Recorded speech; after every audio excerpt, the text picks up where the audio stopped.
Welcome to the Bernard Lee Poker Show. We are very fortunate to have this gentleman on.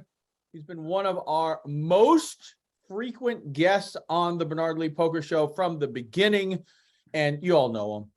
Next year, you're going to know him again because it's going to be a big hoopla, his 20th anniversary of his epic win in the 2003 World Series main event. This gentleman elected to the Poker Hall of Fame. He is a America's Card Room ambassador and about to open up his own poker room in Kentucky. We're going to talk about that, but let's welcome back to the show our good friend, Chris Moneymaker. Chris, thanks for joining us here again on the Bernard Lee Poker Show. Good to be here, Bernard. How are you doing today? Been a while. I don't has remember been. the last time we spoke. It's been what? It's probably one of your anniversary shows that we spoke last. Yeah, probably. I mean, it's been a while. Obviously, COVID. I haven't seen you in ages. I mean, usually every summer we bump into each other or do something together. But you were there during the main. You only played a few events this year, right? Yeah, I played the main event, obviously, and then I played the 1K one drop, and then I played the 10K RAS. Those are the only three events I played. I was planning on playing a little bit more, but I got the unlucky COVID right after the RAS event. I actually was overplaying the Win Mystery Bounty, and I kept falling asleep at the table, and they had to keep waking me up, and started getting a sore throat and starting to cough. But really the thing is, I mean, I probably fell asleep at the table like 7 or 8 times. Like during mid-hand, I would just like fall asleep. Yeah. So I knew something was wrong, and went and took a test, and sure enough, spent the rest of the time in Vegas in a hotel room. So, is what it is. But you're being humble.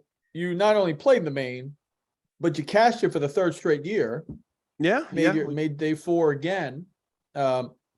How is it playing in the main for you? What kind of experience is it being that you are who you are? I mean, we've talked about this on previous shows. I've been at the table with you playing in a couple of WSOP circuit events down like in Tunica, et cetera. So I've experienced what it's like for you to play in an event, but it's just got to be different in a main event because obviously not only did you make your mark playing the main event, but you changed poker forever. So people, I bet you a ton of people just come up to you and go, thank you.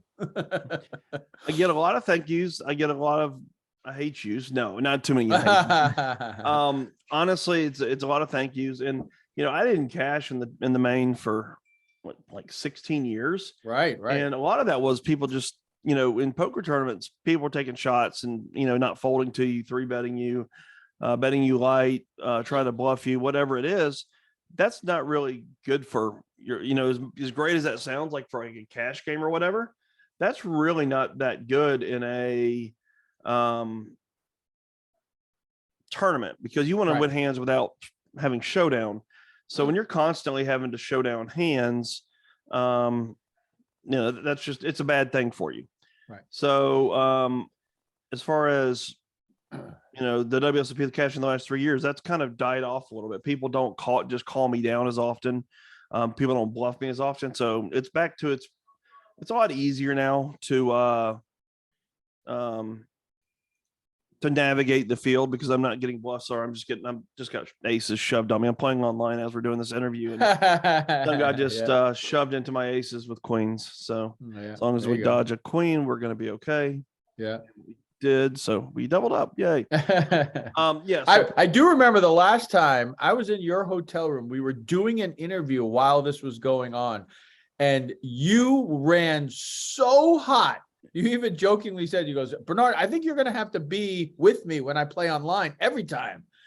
So you never know. I'd like to see how it just started, and I just picked up aces and there you go. Queens, and I just doubled up and got a bounty. Right, literally the second this interview started. So here it is, buddy. Here it is.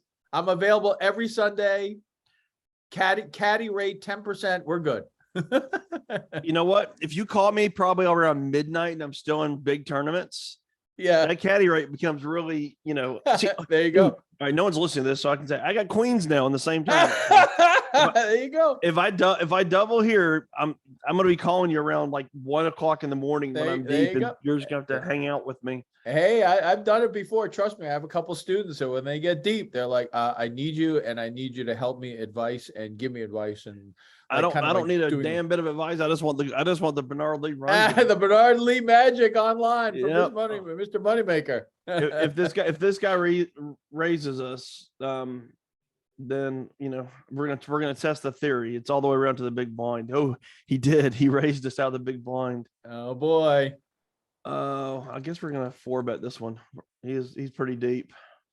We're testing the theory. Yeah, we're testing the theory here. If we win this one, I'll set the alarm for 1 a.m. Oh, he shoved. Here we go. Oh, here we go. Hopefully it's not kings or now aces. we're up against aces with queens. So oh boy, other way around.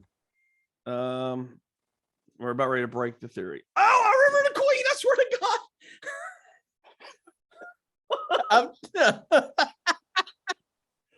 I'm telling you, everyone's online. Everyone's confused right now, listening and watching on YouTube.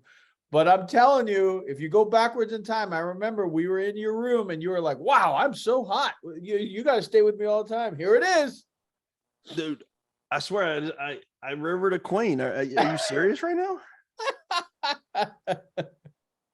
Holy cow. We're going to do this interview for 45 minutes and you're going to be like quadruple your starting stack. I'm telling you.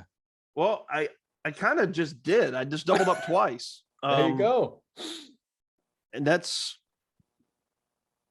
crazy. All right. And I got another big hand with Bernard Lee on the phone. What am I supposed to do here? I just got to keep betting, right?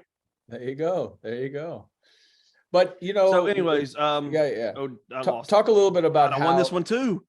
I'm telling you, bro. I'm telling you, that's what it is. I'm sending it across. All right, sorry. Yeah. I'm getting some definite Bernard Lee heat going on here. So let's go back to the World Series now. That but talking about like how people react to you when you play in the main. You said they aren't just like you said. The problem with that is when they're playing 5-4 offsuit against you all the time. Well, maybe 5-4 is a bad example considering you won the main with it. But Jack 9 offsuit or whatever. The problem is, like you said, you got to have showdown. When you go to showdown, you got to win. I mean, you have to have the winning hand no matter what. And that can't be all the time, right? And so, like you said, you want to take some down on the turn and they fold. And it didn't matter if you had the winning hand or not. And that just makes it hard. How can you win all of those hands when they're trying to get you so that they can have the story that theoretically, they're supposed to be putting it in bad. And I'm not supposed to be bluffing very often. But, even the main event, like when you get down and you're going and you're missing hands and they're hitting hands, even then, there's been a couple of years, I'm sure I probably needed to adjust a little bit better. And I've made sure I've done that. The main event is a marathon. You have to be patient.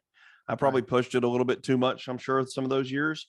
So I had to adjust my play a little bit. And, I didn't work on my game for a long time. So, when you look back, you want to blame a lot of it on bad luck, but at the end of the day, some of it was just bad play, I'm sure. I don't remember all my hands throughout all my years playing the main event, but I've worked on my game a lot. I feel like I'm a lot better now, and I catch queens versus aces, and it makes the game a lot easier.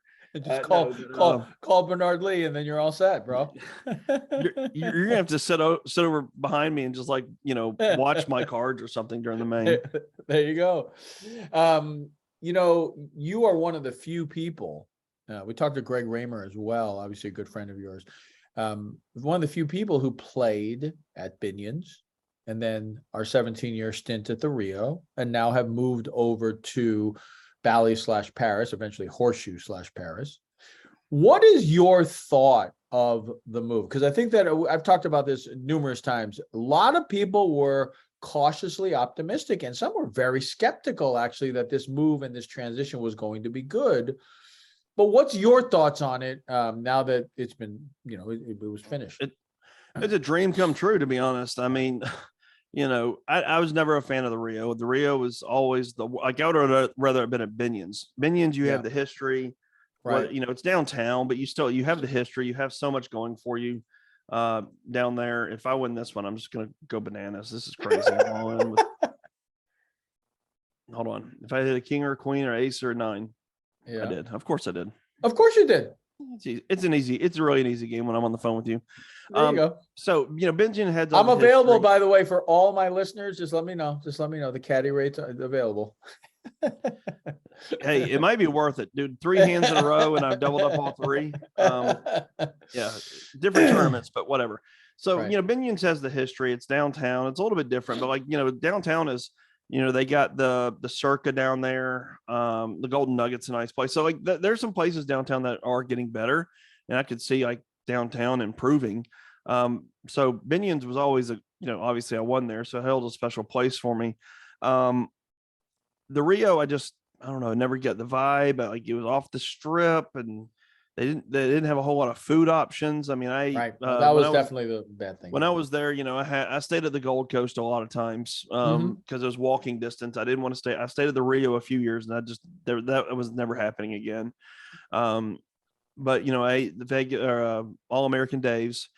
The problem with that is after a week eating the same stuff, it's you want some variety. So I don't know. It never really resonated with me. I didn't, I've spent as little amount of time out there as possible. And this year I didn't spend a ton of time out there, but when I was out there, I was staying at the Bellagio, and I could walk across, and, I had tons of different food options, had tons of different, experiences that when you're in the Rio, there's just not much going on. When you go on the Vegas Strip, obviously, there's stuff on the street, there's stuff in every casino. And, the traffic wasn't bad. They had it really well organized by the time I got there. I know they had some issues in the beginning, and I will say every year at the Rio, they seem to make it slightly better. Whether they just made it to where the toilets worked, or, the air conditioner, or whatever it is, they seem to make it better every year. So I'm hoping that's the case at Paris and Bally's, but I do think for a first start out year, I think they did a really good job. Yeah, we got to give Jack a lot of credit. I will tell you the bathrooms were never an issue. The other thing is because the rooms were, Rio, the convention center was all the way at the other side, and you had to go down this hallway and go down this hallway and then come all the way down the hallway just to get to the Amazon room. But for Bally's, I stayed at Bally's. You come out of the elevator, you turn left, you go, 200 steps and you're in the room. Yeah, the elevators were right next to the poker room. So it was phenomenal. And like you said, you have so many options, not only food, but entertainment and things to do. And that was the one thing about the Rio. I liked the Rio rooms because they were huge, right? I liked the spread out and space and all that. But like you said, there's very few food options after a while. Entertainment, well, there's no such thing, right? You got to go out to the strip if you want to go. And I'll be honest with you, sometimes I would just walk to Aria because whether I had to meet with somebody or somebody was there and they're like, oh, I can come to the Rio. I'm like, no, let's go to the Aria and just walk. Let's go anywhere else, please. Yeah, because after a certain point, it's tough. So yeah, I think they did a great job. I'm glad to see what they did, and hopefully they'll just continue to improve, and we'll see where it all takes us, etc. And yeah, again, I was really impressed with how they did it. Everything was laid out really nice. I mean, it's tough to put that many people in a building and make it run right. And like you said, kudos to them. They obviously have experience at the Rio, and the layout is just so much better. I don't ever see it moving away from where it is now. I think that'll be the permanent home for as long as we have the World Series. Right. No, and I think it like you said, it just worked out perfectly. Bally's, Paris, right next to each other, can go back and forth very, very easily. Obviously, you actually do. For people who did not have the opportunity to play this year, sometimes you move at the Rio from the Pavilion to Brasilia or Pavilion to Amazon. You legitimately moved from Bally's to Paris, or the other way around. I think it was more from Paris to Bally's. But it's hysterical that you're actually moving from one casino to the other. Now you're thinking, for those of you who haven't been, wait a second, you went out on the strip. No, Bally's in Paris is literally connected. They blew a hole in the wall, God knows how many years ago, 15, 20 years ago.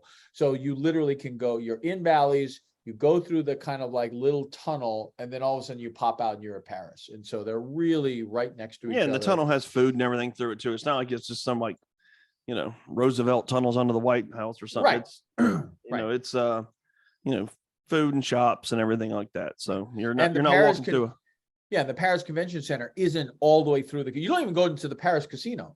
You do you walk through the Bally's Casino, but you don't walk into the Paris Casino. You go through the Bally's Casino, go through a little walkway, some shops around. Then there's the garage escalators, and you just follow to the side of that, and you're at the Bally's Paris. So it really does work out very, very nicely. It really does. Yep. No, they did a good job, and I'm looking forward to it in the next couple of years. I might actually go out and play a few more events now that it's over there, because again, it's not like the Rio where I was just always miserable at the Rio. I've actually had a really good time there, and other than the COVID part, of course, but of course, right. COVID was pretty rampant this year at the World Series. Like I thought I was going to miss it because it hit the series really hard in the beginning, and I was hoping coming in late that I was going to dodge it, but unfortunately it caught me right at the end. Right. I was fortunate, or unfortunate, as you might say, is that I got it. And literally, I kind of started feeling it on my birthday in mid-May, and I got it during that time period. So when I went out there, I was, I don't want to say it was bulletproof, but like obviously I just had it within a month afterwards. So I did still wear a mask, in all honesty, just because. But obviously it was a scenario that a lot of people had it. A lot of people were coming in, and it was definitely going around more than what people wanted, but it is what it is. So a funny question that I think a lot of people ask, or what they ask of you: how many times do you play at a table and somebody says to you, you look a lot like Chris Moneymaker? Do you get that? Obviously, it happens quite a bit. Yeah. It's a pretty common thing to, because I'm not the most, I don't want to say recognized. Like I look kind of like everybody else. I've got a everyday man face, whatever. I don't know. I don't really stick out. Like there's nothing that's really too distinguishing about me, I don't think. So you don't walk in with like 12 showgirls to come into the main event dressed as Gandalf or whatever he was this year. You don't do that? Yeah. No, he was a Darth Vader or something. Darth Vader, yeah. And it was a terrible outfit. Like he should have. Hey, listen. Phil's Phil, and I'm not knocking him by any stretch, but I'm just making the polar opposite comparison kind of thing. Yeah, polar opposite comparison, but that was a bad outfit this year. Anyways, I'm at a poker table, I pretty much get recognized all the time. But like when I'm out, in other environments, it's definitely, hey, I know you from somewhere, or right. Well, especially if you're at a poker table and you're wearing ACR stuff. I mean, all of a sudden it's gonna click and be like, I guess my voice is really unique. I wasn't really aware of that, I guess. But people tell me that I have a really unique voice, and that people recognize me a lot. My wife just yelled to me, said it's not. So I'm just so used to it, I guess. I don't know. I'm just so used to it. So my wife's used to it too. Every time she hears it, she kind of crawls up in a ball. She cringes. She just cringes all of a sudden, right? Huh? Nothing unique. No, she said there's nothing unique about me. This is like a video going out to like people. You'll be on YouTube. It's Bernard's show, but like there might be more than. There might be more than 5 people watching. Is that what you're about to say? Yeah, I was going to say 10 people. I was going to give you some credit. The podcast has thousands listening every single week. So when we come back, you thousands of people who are listening, and thank you, of course, for all of you that do listen. We will be back to talk with Mr. Moneymaker about his new venture that will kick off at the beginning of September. The new poker room that he is going to kick off in Kentucky when we return here on the Bernard Lee Poker Show.